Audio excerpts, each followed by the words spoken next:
Okay, we're going to start with some examples here using hyperbolas. Not too bad. You'll see we'll start off similar to how we did the ellipses. If you look, we're asked to sketch a graph of this hyperbola. It's not in its standard form. This number would be equal to 1. So to deal with that, which we probably did with hyperbola, ellipses, is divide both sides by 36. Okay, that'll get us our 1 over on the other side. We'll get x squared over 9 minus y squared over 36 equals 1. Okay, now let's notice a couple things here. First off, x squared's coming first, so it's going to open horizontally. Okay, we can probably plot some things pretty quickly here. Our center, notice here h and k, in this case equals 0, 0. So our center is at 0, 0. The distance from the center to the endpoints of my horizontal axis is 3. So there it is. And because x comes first, I know it's opening left and right, so I can confidently label those as my vertices. The endpoints of my vertical axis are 6 units away. 1, 2, 3, 4, 5, 6. Okay, now here, if this was an ellipse, we would just draw in the ellipse. See, that's how it's very similar to dealing with the ellipse. But it's not. Okay, it's a hyperbola. So what we have to do is the different technique. We need to construct our box using the endpoints of our transverse and conjugate axis. Once we do that, we can draw in our slant asymptotes. There they are. Okay, and since it's opening side to side, or left and right, it's horizontal, I know that I can just draw it in like this. And see, our slant asymptotes give us the guidelines to how wide to draw that. Okay? One other thing, although I didn't ask you to do this, we're going to go ahead and do it right now. We're just going to find where the foci are. Now remember, foci, the distance from the center to the foci is can be found in this way. So I'm going to go ahead and do, in this case I know A and B, so I can say c squared equals 9 plus 36, or c squared equals 45. So c equals the square root of 45. Okay, 3 squared roots of 5, a little bit less than 7. How do I know that? The square root of 49 is 7, so square root of 45 has to be a little bit less than that. 3, 4, 5, 6, 7, a little bit less than that is our focus. And again, notice it's on our transverse axis. It's running horizontally. It's inside the hyperbola.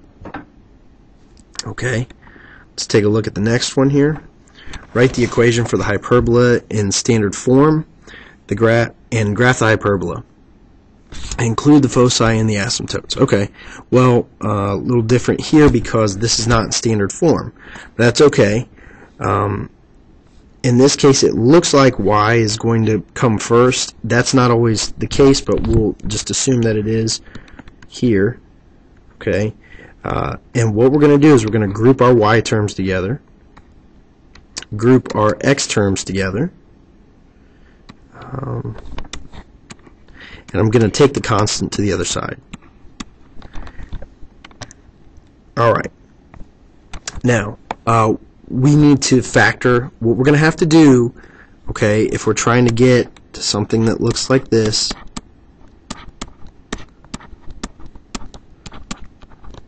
Oops.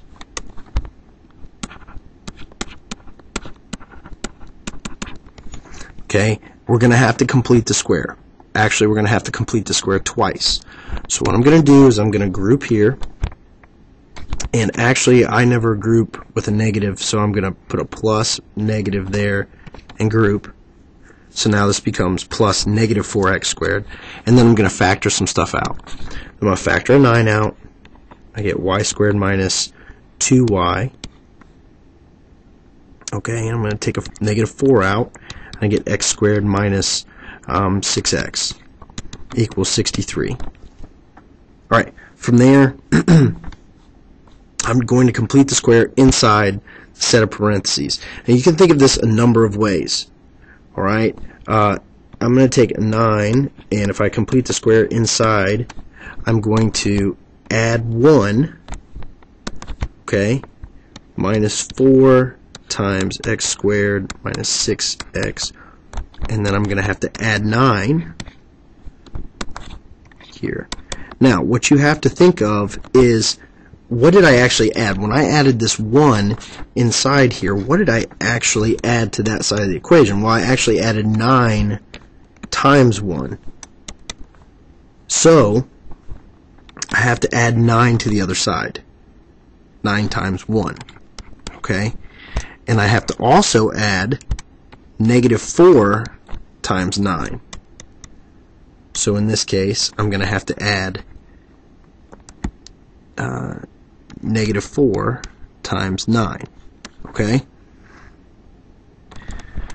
Once I do that, I end up with 9 times y minus 1 squared. I completed the square. That's the whole purpose of doing this. X minus 3 quantity squared equals, okay, I have 63 plus 9, 72 minus 36 becomes 36, and then to get it in standard form I have to divide both sides by 36.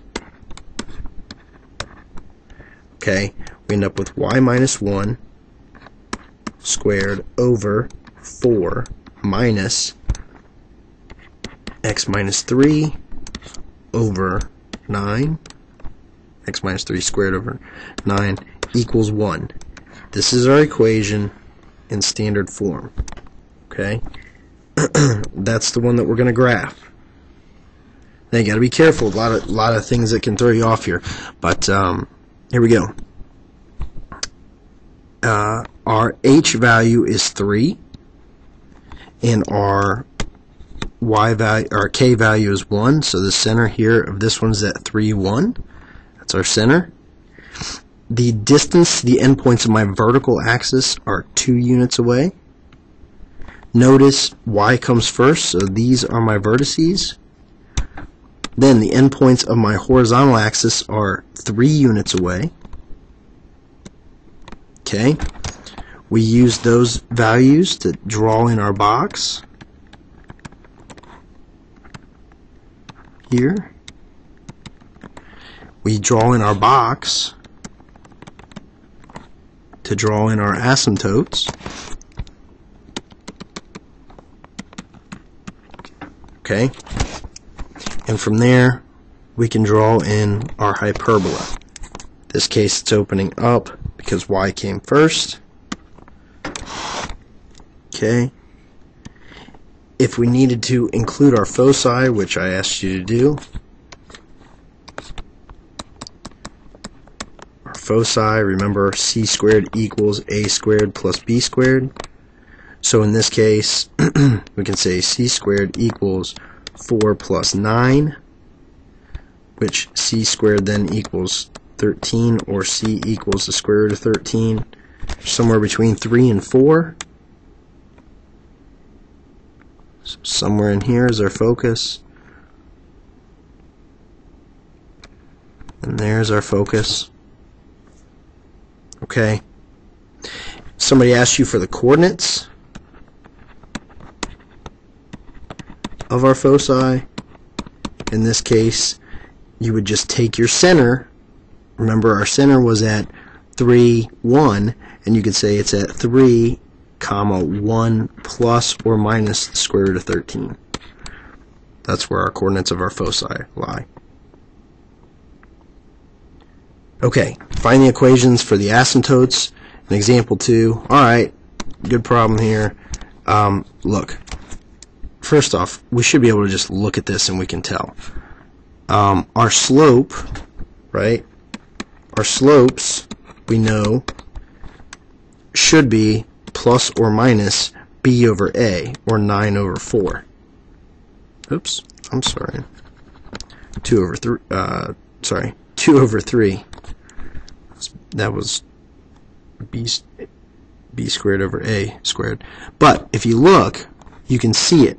The slope of our asymptote here is up 2 over 3. So it should be 2 over 3 and negative 2 over 3. Okay, now we can actually see our y-intercepts here also should be negative 1 and positive 3. But let's verify that, okay? So quickly here, the equations of our asymptotes. Let's say here's asymptote 1 and asymptote 2. Oops.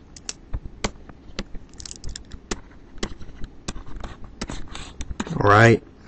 Asymptote 1 we can say is y equals 2/3 x plus some y-intercept 1, and asymptote 2 is negative 2/3 x plus some y-intercept 2. Well, in order to solve for these y-intercepts, we need to have a point that's on the line. Well, what's convenient is the center, in this case, which is HK, is sitting at 3, 1. And that point is on both of these. So I can take that point, okay, and I can plug it in here. 1 and 3 equals 2/3. We'll multiply that here, and we get 2 plus b1 equals 1, or b1 equals negative 1. So that means our asymptote 1 is y equals 2/3 x minus 1. There's one of our asymptotes. Our other one, if we plug our point in again, okay, negative 2/3 plus b2, we end up with negative 2 plus b2 equals 1, or b2 equals 3.